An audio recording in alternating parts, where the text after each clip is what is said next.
This is another DAM podcast about digital asset management. I'm Henrik de Gior. Today I'm speaking with Iqvinder Singh. Iqvinder, how are you? I'm great. How are you? Great. Iqvinder, how are you involved with digital asset management? I'm the DAM librarian and taxonomist for one of the country's largest art supplier, McPherson's Art, based out of Emeryville, California. So my role is to manage all the assets associated with over 100,000 products. So our products are distributed through companies like Michaels, Blick Art, and thousands of other art retailers across the country. And I basically activate three areas in the asset ecosystem. So I manage the day-to-day asset management. I define the taxonomy. I also manage the e-commerce business that comes out live on sites like Amazon and Walmart.com. So that's kind of what I do, digital asset management. Iqvinder, how does a distributor of creative products use digital asset management? We get our digital assets from many different sources. The main one is we get the product imagery directly from our manufacturers. So they send us anything, training videos through actual product photography. And then we take those assets, we bounce it against our brand standards to make sure that it aligns with what we need to publish for our retailers. And at times, we also do our own in-house photography and video to make sure that we have the needs for anything that a supplier or our vendors can't supply to us. So we take the products and then we send it out to companies like Michaels. They might have needs for their catalogs. They might have needs for their social media. They might have needs for their website. And each one of these thousand of retailers across the country, they might have unique needs, which might be, different in size. Some like a product from one angle, others like it from a different angle.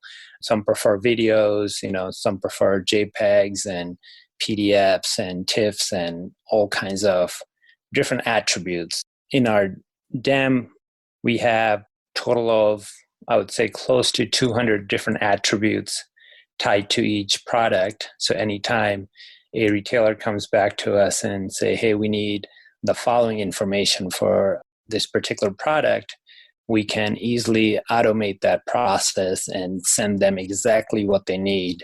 At one point, all of this was done manually, but we have the tools where we can output all this information automatically, and we can do it for thousands of items at once. And just to clarify, the attributes you're speaking of, is that metadata fields? Exactly. It's metadata field. What are the biggest challenges and successes you've seen with digital asset management?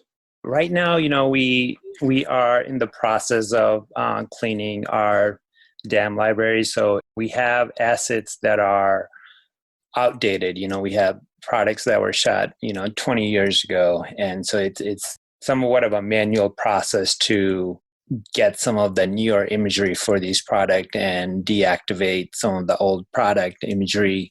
And also, when you have over 100,000 assets, it's hard to identify which ones are new and which one are dated.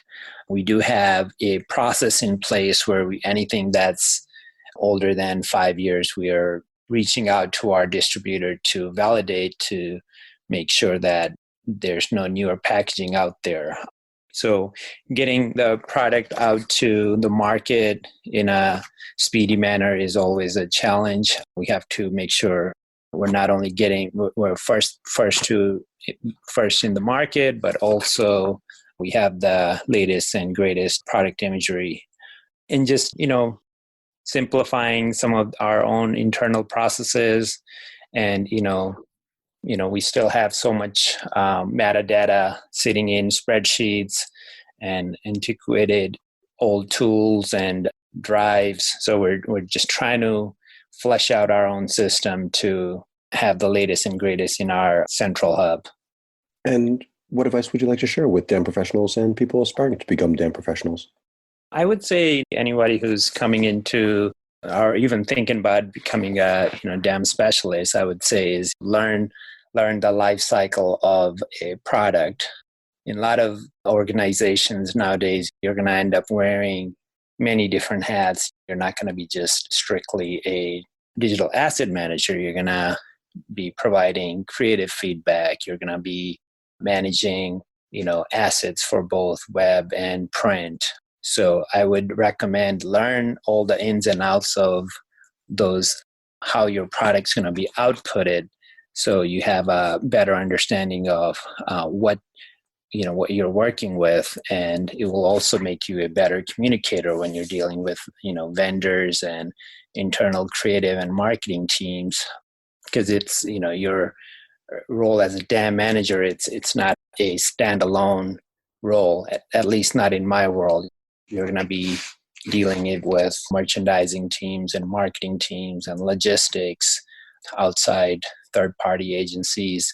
So kind of learn the whole ecosystem of where your role sits, learn the ins and outs of marketing and creative, and it will just make you not only a great digital asset management, you're going to be a librarian, a day-to-day, and you're serve the role of a taxonomist in a lot of those companies that I worked with. They didn't have that particular role, so I had to quickly speed up myself to kind of understand how the product is being used and what it means to the internal teams, what it means to people outside of our company that will be using this product, and learning the proper terminology to house these products in a hierarchy that's easy to understand and download by all different parties.